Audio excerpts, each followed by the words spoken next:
আসসালামু আলাইকুম ওয়া রাহমাতুল্লাহি ওয়া বারাকাতুহু। অনেকেরই প্রশ্ন হচ্ছে, স্যার ক বিভাগের প্রশ্ন মুখস্থ করব না, মাত্র 10 নাম্বারের জন্য এত পরিশ্রম না করে খ এবং গ বিভাগের প্রশ্নগুলো পড়লেই তো বেশি নাম্বার হবে। একদম সঠিক বলেছেন যে খ এবং গ বিভাগে বেশি নাম্বার থাকে, ক বিভাগে মাত্র 10 নাম্বার থাকে।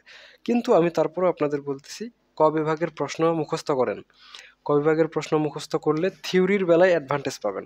আপনি যখন খ বিভাগের অ্যান্সার করতে যাবেন, আপনি যখন গ বিভাগের অ্যান্সার করতে যাবেন, যদি ক বিভাগের প্রশ্ন আপনার আগে থেকেই জানা থাকে প্রশ্নের উত্তর, তাহলে আপনি খ এবং গ বিভাগে অটোমেটিক্যালি প্রাসঙ্গিক অ্যান্সার করতে পারবেন এবং আপনার অ্যান্সারটা প্রাসঙ্গিকতার দিকেই বেশি ধাবিত হওয়ার চান্স থাকবে। আপনি যদি ক বিভাগের প্রশ্ন মুখস্থ না করেন, তাহলে খ এবং গ বিভাগের প্রশ্ন সম্পর্কে, উত্তর সম্পর্কে আপনার সঠিক আইডিয়া হওয়ার চান্সটা অনেকটাই কমে যাবে। বুঝতে পেরেছেন?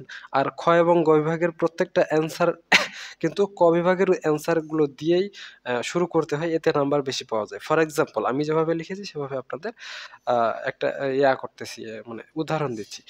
মনে করেন আপনি ক বিভাগের প্রশ্ন একটা মুখস্থ করেছেন,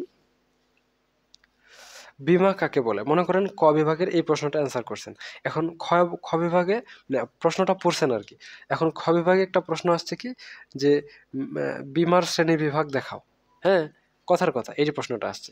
তাহলে আপনি শুরু করবেন ভূমিকা দিয়ে, বা শুরু করবেন কি দিয়ে? সূচনা দিয়ে।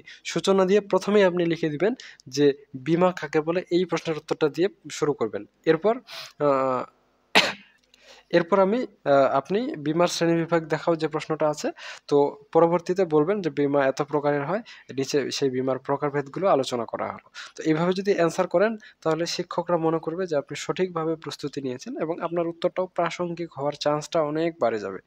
অন্যথায় বীমা কাকে বলে আপনি সেটাই জানেন না, আর আপনি বীমার শ্রেণীবিভাগ সম্পর্কে কি আলোচনা করবেন বলেন? ঠিক একইভাবে গ বিভাগের প্রশ্নগুলোর বেলাও আপনি অ্যাডভান্টেজ পাবেন। অতএব খ এবং গ বিভাগের প্রশ্নে অ্যাডভান্টেজ পাওয়ার জন্য হলেও আপনাকে ক বিভাগের কিছু প্রশ্ন মুখস্থ করতে হবে। মোটামুটি কমপক্ষে ৩০ টা প্রশ্ন, ম্যাক্সিমাম ৬০ টা প্রশ্ন মুখস্থ করতে হবে। ৬০ টার বেশি মুখস্থ করার দরকার নাই একটা সাবজেক্টে, আর ৩০ টার কম মুখস্থ করাটা ভালো না।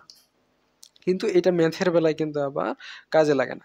যেটা math subject, for example management department 3rd ইয়ারের ট্যাক্সেশন ইন বাংলাদেশ, তারপরে ম্যানেজমেন্ট অ্যাকাউন্টিং, বিজনেস স্ট্যাটিস্টিক্স, আর অ্যাকাউন্টিং ডিপার্টমেন্টের রয়েছে advance accounting, cost accounting, management accounting, financial management.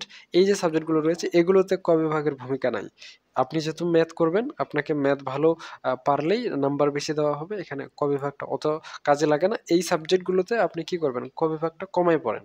কিন্তু যেই সাবজেক্টগুলো থিওরি রয়েছে, যেমন organisational behaviour, insurance and risk management, audit and assurance, এই সাবজেক্টগুলোতে বেশি, বেশি ক বিভাগ পড়েন। ক বিভাগ পড়লে খ এবং গ বিভাগের প্রস্তুতি অটোমেটিক্যালি হয়ে যায়। এটা একটা ভালো এবং বিচক্ষণ শিক্ষার্থীর গুরুত্বপূর্ণ লক্ষণ। ঠিক আছে? আজকে পর্যন্তই। ধন্যবাদ।